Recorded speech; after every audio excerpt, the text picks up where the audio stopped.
But fishermen are no less than our farmers. நம்முடைய விவசாயிகள் எவ்வளவு முக்கியமோ அந்த அளவுக்கு நம்முடைய மீனவர்களும் முக்கியமானவர்கள். They take huge risks and they provide food to our country. அவர்கள் பேர் ஆபத்துகளுடன் கடலுக்குள் சென்று நம் மக்களுக்கு உணவை தருகிறார்கள். So we have created a special manifesto for fishermen. அதற்காக மீனவர்களுக்கென்று ஒரு தனி தேர்தல் அறிக்கையை நாங்கள் தயார் செய்திருக்கிறோம். And we are going to give them a diesel subsidy for their fishing boats. அவர்களுடைய படகுக்கான டீசல் மானியத்தை தரப்போகிறோம்.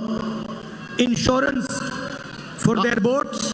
அவர்களுக்கான படகுகளுக்கு காப்பீடு தரப்போகிறோம். We are going to give them a Fisher Folk credit card. அவர்களுக்கு நாம் கிரெடிட் கார்டு வழங்க போகிறோம். And we are going to recognize inland fishing and aquaculture as agriculture. உள்நாட்டு மீன்பிடிப்பையும்